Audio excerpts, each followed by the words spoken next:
Welcome back to Sanvi's taste world. ഇന്ന് നമ്മൾ ഉണ്ടാക്കുന്നത് ഉണക്കമുന്തിരി പുളിയിഞ്ചിയാണ്. സദ്യക്കൊക്കെ വിളമ്പാൻ പറ്റിയ നല്ല ടേസ്റ്റി ആയിട്ടുള്ള റൈറ്റാണിത്. ഉണക്കമുന്തിരി മാത്രമല്ല, വേറെയും 1-2 സീക്രട്ട് ഇൻഗ്രീഡിയൻസ് കൂടി ഇതിനകത്ത് ചേർക്കുന്നുണ്ട്. വീഡിയോയിലേക്ക് പോകുന്നതിന് മുമ്പ് നിങ്ങൾ ആദ്യമായിട്ടാണ് ഈ ചാനൽ കാണുന്നതെങ്കിൽ പ്ലീസ് ഒന്ന് സബ്സ്ക്രൈബ് ചെയ്തേക്കണേ. കൂടെ തന്നെ അടുത്തുള്ള ആ ബെല്ലൈക്കൺ കൂടെ പ്രസ് ചെയ്യാൻ മറക്കരുത്. എങ്കിൽ മാത്രമേ ഞാൻ വീഡിയോ ഇടുന്ന സമയത്ത് തന്നെ നിങ്ങൾക്ക് നോട്ടിഫിക്കേഷൻ കിട്ടുള്ളൂ. ഈ ഉണക്കമുന്തിരി പുളിയിഞ്ചി ഉണ്ടാക്കാൻ വേണ്ടിയിട്ട് ഞാനിവിടെ 1/4 കിലോ അളവിൽ ഇഞ്ചി എടുത്ത് വെച്ചിട്ടുണ്ട്. ഇത് നന്നായി തൊലി കളഞ്ഞ് വൃത്തിയാക്കി കഴുകിയെടുക്കണം. ഈ പീലർ വെച്ചിട്ട് നമുക്കിതിൻ്റെ തൊലിയൊന്ന് കളഞ്ഞെടുക്കാം. അതിനുശേഷം ഇതുപോലെ വട്ടത്തിൽ അരിഞ്ഞെടുക്കുക. സാധാരണ പുളിയിഞ്ചി ഉണ്ടാക്കാൻ വേണ്ടിയിട്ട് ഈ വട്ടത്തിൽ അരിഞ്ഞത് എണ്ണയിൽ വറുത്തെടുത്തിട്ട് മിക്സിയിലിട്ട് പൊടിക്കുകയാണ് ചെയ്യുക.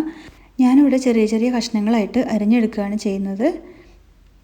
ഇതുപോലെ കട്ട് ചെയ്ത ശേഷം ഇങ്ങനെ കുഞ്ഞു കുഞ്ഞു പീസസായിട്ട് അരിഞ്ഞെടുത്താൽ മതിയാവും. ഇത് വലിയ ഇഞ്ചി ആയതുകൊണ്ട് തന്നെ കട്ട് ചെയ്തെടുക്കാൻ കുറച്ച് എളുപ്പമാണ്. നമ്മൾ അരിഞ്ഞു വെച്ച കഷ്ണങ്ങൾ വീണ്ടും ഇതുപോലെ കത്തി കൊണ്ടൊന്ന് പ്രസ് ചെയ്ത് കൊടുത്താൽ മതിയാവും. നമ്മൾ ഉള്ളിയൊക്കെ കൊത്തി അരിയുന്ന പോലെ ഇതാ ഇങ്ങനത്തെ കുഞ്ഞു കുഞ്ഞു പീസസായിട്ട് അരിഞ്ഞെടുത്തിട്ടുണ്ട്. ഇനി ഒരു 5 അല്ലി വെളുത്തുള്ളി കൂടി ഇതുപോലെ അരിഞ്ഞെടുക്കണം. ഞാൻ ഇവിടെ വലിയ വെളുത്തുള്ളി ആയതുകൊണ്ടാണ് 5 എണ്ണം എടുത്തത്. ചെറുതാണെങ്കിൽ 10 എണ്ണം എടുക്കണം. ഇനി ഈ പുളിയിഞ്ചിയിലേക്ക് ചേർക്കാനുള്ള ഒരു സീക്രട്ട് ഇൻഗ്രീഡിയൻറ്റ് റെഡിയാക്കി എടുക്കണം. അതിനുവേണ്ടി ഒരു പാൻ അടുപ്പിൽ വെക്കുക. ഇതിലേക്ക് 2 ടീസ്പൂൺ അളവിൽ അരി ചേർക്കുക. നമ്മൾ ചോറ് വെക്കാനൊക്കെ ഉപയോഗിക്കുന്ന അരിയാണിത്. ഒരു 2 മിനിറ്റ് ഇതുപോലെ ഒന്ന് ഇളക്കി കൊടുക്കുക. ചെറുതായി ഒന്ന് നിറം മാറി വരുന്ന സമയത്ത് നമുക്കിതിലേക്ക് ഒരു 1/2 ടീസ്പൂൺ അളവിൽ ഉലുവ ചേർക്കുക. കൂടെ തന്നെ 1/2 ടീസ്പൂൺ അളവിൽ ജീരകം കൂടെ ചേർക്കുക. വീണ്ടും ഒരു 2 മിനിറ്റ് കൂടെ ഒന്ന് റോസ്റ്റ് ചെയ്യുക. പെട്ടെന്ന് തന്നെ നിറം മാറി വരും. ഫ്ലെയിം ഓഫ് ചെയ്യുക. ഒന്ന് ചൂടാറിയ ശേഷം മിക്സിയുടെ ചെറിയ ജാറിലിട്ടിട്ട് ഒന്ന് പൊടിച്ചെടുക്കണം. ഒന്ന് പൊടിച്ചെടുത്തിട്ട് വരാം. ഇപ്പോൾ നന്നായി ഫൈൻ പൗഡറായി പൊടിച്ചെടുത്തിട്ടുണ്ട്. ഇത് മാറ്റി വെക്കാം.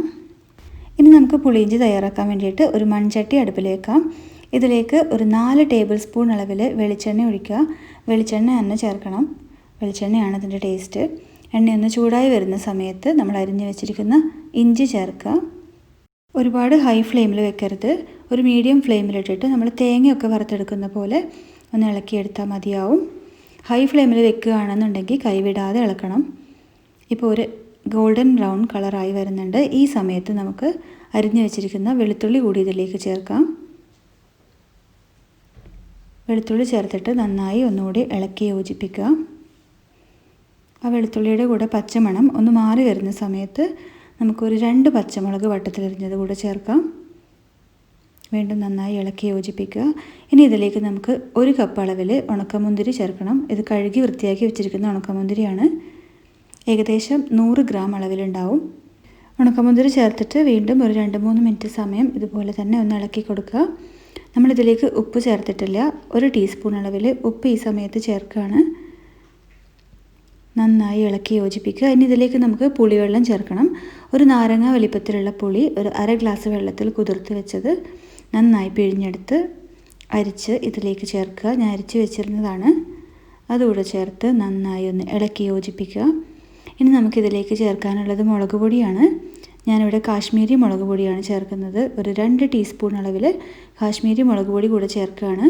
നിങ്ങൾ സാധാരണ മുളക് പൊടിയാണ് ഉപയോഗിക്കുന്നതെന്നുണ്ടെങ്കിൽ 1.5 ടീസ്പൂൺ അളവിൽ ചേർത്താൽ മതിയാവും. ഇതിന് എരിവ് കുറവായതുകൊണ്ടാണ് 2 ടീസ്പൂൺ ചേർക്കുന്നത്. ഇനി ഇതിലേക്ക് ഒരു 1/2 കഷ്ണം ശർക്കര കൂടെ ചേർക്കുകയാണ്. 1/2 കഷ്ണം എന്ന് പറയുന്നത് 1 ക്യൂബ് ശർക്കര, നമ്മൾ യൂസ് ചെയ്യുന്ന അച്ചു ശർക്കരയുടെ 1/4 പകുതിയാണ്. ഒരു 1/2 കപ്പ് അളവിൽ ചൂടുവെള്ളം കൂടെ ചേർക്കുക. നന്നായി ഒന്നുകൂടെ ഇളക്കി യോജിപ്പിക്കുക.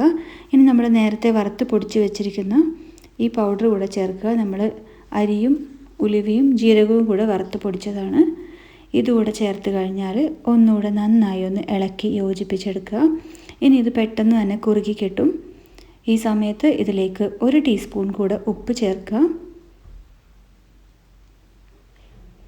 ഉപ്പ് ഇപ്പോൾ ഏകദേശം പാകത്തിനുണ്ടാവും. നോക്കിയിട്ട് പോരാന്നുണ്ടെങ്കിൽ കുറച്ചുകൂടെ ചേർത്ത് കൊടുക്കുക.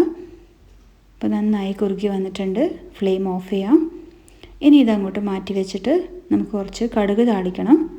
ഈ മുന്തിരിയൊക്കെ വേണമെങ്കിൽ ഒന്ന് ജസ്റ്റ് പ്രസ് ചെയ്ത് കൊടുക്കാം. കടുക് താളിക്കാൻ വേണ്ടിയിട്ട് ഒരു പാൻ അടുപ്പിലേക്ക് വെക്കുക. ഇതിലേക്ക് 1 ടേബിൾ സ്പൂൺ അളവിൽ വെളിച്ചെണ്ണ ഒഴിക്കുക. വെളിച്ചെണ്ണ ഒന്ന് ചൂടായി വരുന്ന സമയത്ത് 1/2 ടീസ്പൂൺ അളവിൽ കടുക് ചേർക്കുക. കൂടെ തന്നെ ഒരു 1/4 ടീസ്പൂൺ അളവിൽ ഉലുവ ചേർക്കുക. ഉലുവ 1/4 ടീസ്പൂൺ മതി, അല്ലെങ്കിൽ കയ്പ്പാവും. കൂടെ തന്നെ ഒരു 2 വറ്റൽമുളക് പൊട്ടിച്ചത് കൂടെ ചേർക്കുക. ഇനി ഇതിലേക്ക് ചേർക്കുന്നത് 1 ടീസ്പൂൺ അളവിൽ കറുത്ത എള്ളാണ്. ഇത് കയ്യിലുണ്ടെന്നുണ്ടെങ്കിൽ ചേർത്താൽ മതി, നിർബന്ധമൊന്നുമില്ല. ഇതെല്ലാം ഒന്ന് പൊട്ടി വരുന്ന സമയത്ത് 2 തണ്ട് കറിവേപ്പില കൂടെ ചേർത്ത് കൊടുക്കാം. ഇനി ഈ മിക്സ് ചൂടോടുകൂടി തന്നെ നമുക്ക് പുളിയിഞ്ചിയിലേക്ക് ഒഴിക്കാം.